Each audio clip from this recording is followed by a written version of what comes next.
บายดีทุกคนเนาะมื้อนี้ก็จันทสอนสิมาพาสร้างช่อง YouTube เนาะคือแต่ละคนจะมีการสร้างช่อง YouTube ที่มีความแตกต่างกันเนาะคือบางคนก็สร้างเพื่อหารายรับเสริมเนาะบางคนก็สร้างเพื่อโฆษณาสร้างตัวตนอยู่ในออนไลน์หรืออยู่ใน YouTube นั่นเองบางคนก็สร้างเพื่อโฆษณาแบรนด์ของตัวเองที่สร้างแบรนด์มาแล้วอยากโฆษณา2ทางออนไลน์ทุกแพลตฟอร์มบ่ว่าจะเป็น Facebook เหมือนว่าเพจบ่ว่าจะเป็นTikTok Instagram บ่ว่าจะเป็นช่อง YouTube นั่นเป็นต้นอันนี้ขึ้นกับจุดประสงค์ของแต่ละคนแต่ในที่นี้จันทสอนสีมาผ่าสร้างแบบหารายรับจากช่อง YouTube นั่นเองว้าวเนาะโอเคมาไปเบิ่งนำกันเนาะสิพาภาษาเลยก่อนอื่นหมดแมนเฮาเข้าไปเราต้องไปตั้งอีเมลเฮาก่อนทุกคนผู้ใดที่บ่มีอีเมลเนาะเราก็ต้องไปสร้างอีเมลก่อนบ่ว่าจะเป็นเกินว่าบัญชี Google อีเมลของเราเนาะคือตัวอย่างตัวนี้คันเราต้องไปสร้างก่อนนะทำอีกเราก็ต้องไปสร้างอีเมลก่อนได้ทุกคนเด้อผู้ใดที่มีแล้วก็เข้าไปเลยก็ได้นะผู้ใดบ่มีก็เข้าไป Google แล้วก็พิมพ์คำว่า create account ได้แล้วก็เลือกคำว่า for my personal use หรือว่า for my children หรือว่า for work or my business เจ้าจะสร้างเพื่อเป็นของส่วนตัวเพื่อเด็กน้อยหรือเพื่อธุรกิจของเจ้าก็สามารถเลือกตัวนี้ได้แล้วให้ทุกคนไปตั้งอีเมลเนาะหวังว่าจะใส่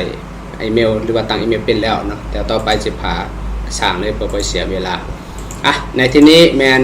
จันทสอนได้เข้าไปอยู่ในช่อง YouTube ของตนเองเรียกว่าช่อง YouTube ที่เขาจะแกมสร้างช่องของเราให้ทุกคนคลิกเข้าไปทุกคนคลิกเข้าไปจุดนี้เนาะโอเคสังเกตจุดนี้คลิกเบิ่งแล้วมันจะบอกว่าทุกคนจะสังเกตเบิ่งว่าเห็นบ่เวลาคลิกไปปุ๊บมันจะบอกอย่างนี้เนาะอันนี้ก็คือชื่อของเราเนาะชื่อของเราแล้วตัวนี้จะเป็นอีเมลของเราที่ตั้งไว้เช่นตัวอย่าง co.myces.3@gmail.com แล้วเข้าไปคำว่าสร้างช่องอยู่นี่เนาะโอเคเข้าไปปุ๊บแล้วตัวนี้เราก็เลือกชื่อเนาะอัปโหลดตัวนี้ก็สิเป็นว่าว่าเลือกชื่อเนาะ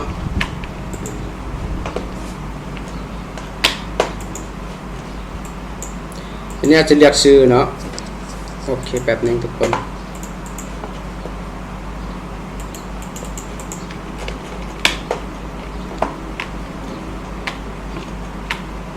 คืออยู่นี้จะเป็นเลือกชื่อ2เนาะทุกคนโอเคเข้าไปนี่เลือกคำว่าสร้างเนาะแล้วอยู่นี้เราก็เลือกชื่อ2ก่อนจะตัวอย่างชื่อ2ของเราจะเลือกเป็นCEO mindset สู่ความสำเร็จโอเคแสดงว่าได้ตัวนี้นะเราเลือกชื่อ2ก่อนช่อง YouTube ของเราดามจับโอเคถือว่าเราจะเลือกใส่ชื่อ2ของเราว่า CEO mindset สู่ความสำเร็จถือว่าโอเคบ่สร้าง2ไปเนาะโอเคเนาะทุกคน CEO mindset ถ้าใส่ชื่อ2ให้ใช้ภาษาลาวก็ได้ใส่ภาษาอังกฤษก็ได้แล้ว2ของเฮามันจะเด้งขึ้นมาอยู่หน้ารูปแบบนี้เอาสิอัพโลโก้ของ2ของเฮาขึ้นมาจาก YouTube เนาะปึ๊บเราจะเอาโลโก้มาใส่โอเคทุกคนสืบต่อเราก็จะได้2ของเฮามามันจะปรับตกแต่ง2ก่อนเนาะมันจะปรับแต่ง2ก่อนมาเบิ่งโครงหางก่อนมันว่าตัวอย่าง2สำหรับคนที่ยังบ่ได้ติดตามเทื่อ2แมนวิดีโอแนะนำสำหรับผู้ติดตามที่กลับมาแล้วอันที่3สำหรับทานโอเคเขาเปิดไว้มาเพิ่มโพสตกแต่งก่อนเนาะตกแต่งก่อนมาสร้างเริ่มมาการสร้างแบรนด์หรือว่าอันนี้แมนGoogle บัญชี Google เนาะตัวนี้จะเป็น2รูปแบบ YouTube เนาะจะอัปโหลดวิดีโอลงกับผู้แต่งพื้นฐานทุกคนเอามาเบิ่งในรายละเอียดว่าเฮ็ดเพื่ออย่างอยู่นี่ครับพิมพ์ใส่กระดาษรายละเอียดบอกผู้ชมเกี่ยวกับซองทานอย่างอันนี้เราก็สิว่าการใช้แรงบันดาลใจเนาะการสร้างแรงบันดาลใจโอเคสร้างความคิดพัฒนาเอาบอก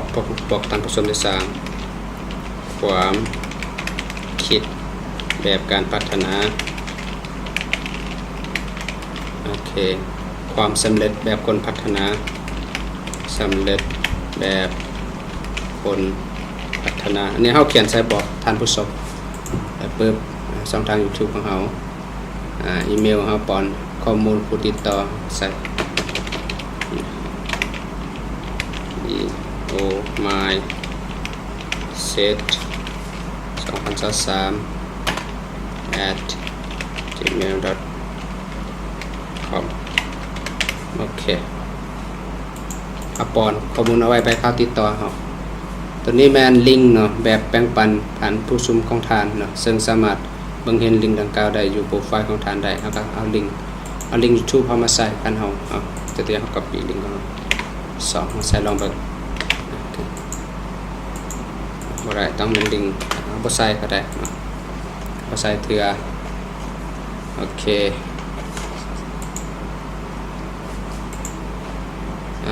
เบิ่ง2แล้วก็เผยแพร่ไปก่อนเนาะเฮาสร้างแล้วปุ๊บเราบอกหมู่ชื่อผู้ใช้อาจจะเป็นชื่อโอเคอาจารย์กดเผยแพร่ไปนะทุกคน